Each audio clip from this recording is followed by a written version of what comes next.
Being that summer is upon us, I figured it was time to continue doing reviews that I associate with summer. You know the ones. Growing up, hanging out in your friend's basement, drinking gallons of Kool-Aid, and eating Doritos all day. While a lot of games were very frustrating, many became classics we would play over and over again. And that's what makes these games so special, because we normally only played them in the summertime, and it wasn't even planned that way. That's just how things always worked out. I don't get it. Games like Mega Man 2 or Super Mario Bros. 3, Jaws, Power Blade, and Paperboy. Moving forward in the history of video gaming, the same thing kept happening all the way through the PlayStation era. But I may be getting off track. In fact, I'm way off track. I apologize. Talking about Nintendo and summertime, I might launch off into some long speech about the Wizard or something. What was I talking about? Oh yeah, Sonic the Hedgehog 2. As with many popular franchises that started when we were growing up, everybody has their favorite. Some people think the original game is the best, others think Sonic 3 is the best, and so on. Personally, I think Sonic the Hedgehog 2 is the best one. Always has been for me. And apparently, I'm not wrong on that one, as it's gone down in history as the best-selling Sega Genesis game of all time. But why is that? What made this second outing from Sonic's tremendous debut so great? Let's find out! Released in 1992 on the Sega Genesis, I've always thought of the second game as Sega's trump card. If you weren't already in the Sega camp, or weren't a fan of the first game, after playing this, you were going to be one of those two. That's for damn sure. Sega took what players liked from the first game, changed what didn't work, added a bunch of new elements, and created one of the best games on the Sega Genesis. I mean, easily. But why? Why is it sometimes the sequel is better than the original? Why is it sometimes the original will never be beaten? Let's see.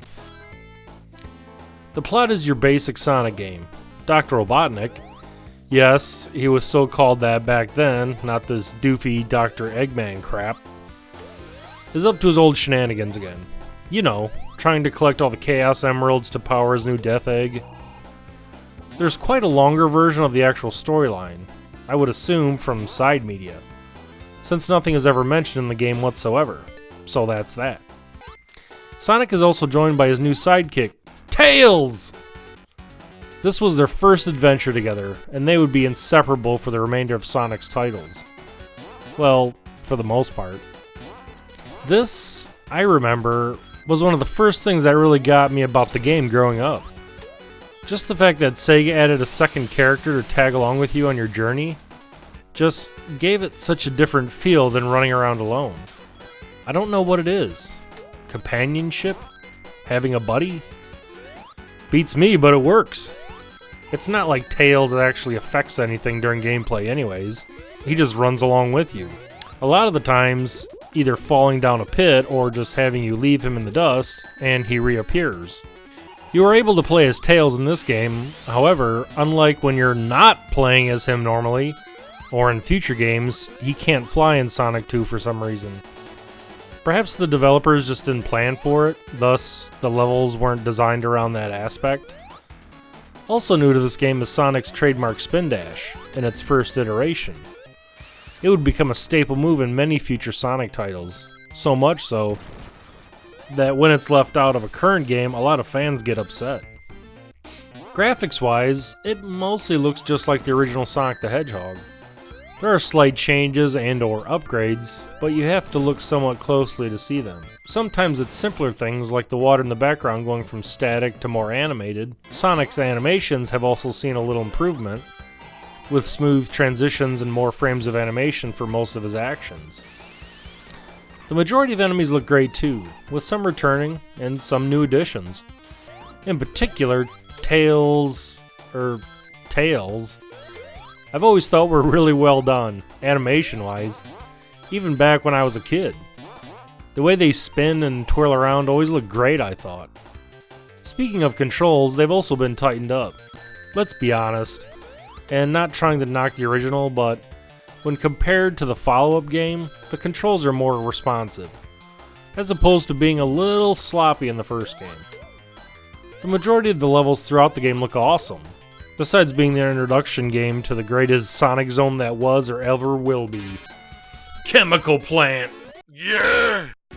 But seriously, the variety of levels in this game is a much welcome addition, as most of the areas in the first game, while different, were somewhat generic in their foundations. Sonic 2 has jungles and factories, spooky haunted mines, and fucking Oil Ocean, baby! Yeah! Probably my second favorite zone of all time, also originated here. But I'm not going to talk about it since I covered Oil Ocean and its significance in my Sonic Mania review. I mean, in an overall sense, the scope of levels in this game was greatly expanded. Very much so, in that you never really get tired of playing through any of the zones. Well, I mean, there's kinda Hilltop Zone, which is kinda lame. But you get the idea. One of the new aspects of zone design in the sequel was multiple paths. In the first game, there was pretty much just a single path you could take throughout most of the level. In the sequel, Sega opened up the levels even more by adding branching paths a player could take, usually referred to as the main path and the upper path. This gives you a lot more freedom as to how you want to play through a particular stage.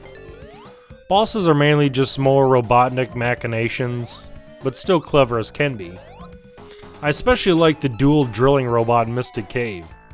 Just a really neat design for a rather simple encounter.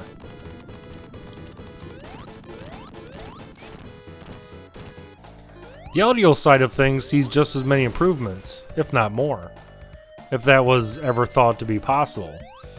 I mean, we are talking about the Sega Genesis here, kids. Not exactly the greatest sound processing chip of the era. Sound effects are mostly carryovers, but with new moves like the spin dash, obviously new sounds had to be generated. I especially like the pump sound the green platforms make in Oil Ocean, that boom. Music is fantastic, and is easily one of the best Sonic soundtracks of all time. Who can forget Emerald Hill? Or sort of the evil, clown, scary haunted house theme of Mystic Ruin.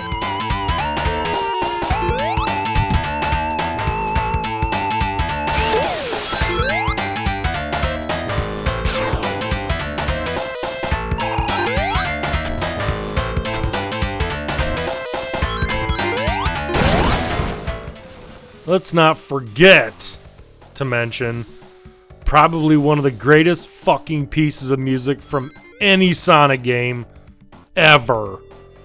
Chemical Plant. Not only is this zone my favorite of all time, but goddamn, does it have one of the catchiest, best composed scores I've ever heard. Oil Ocean is another of my personal favorites, but holy shit.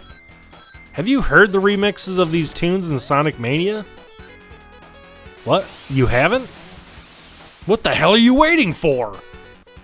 Go play it and listen, damn it! Or I should have said go listen to the version of Oil Ocean and Sonic Mania. Sonic Generations has the better remix of Chemical Plant. Overall, Sonic the Hedgehog 2 is a seminal title in the entire history of video games.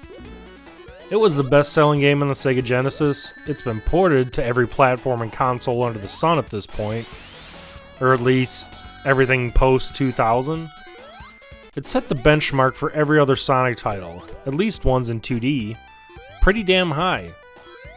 I can't, to this day, think of a better game that I would always want to fire up if I owned an actual Genesis. It's my favorite of the classic Sonic games, and I was looking forward to doing this review for quite a while.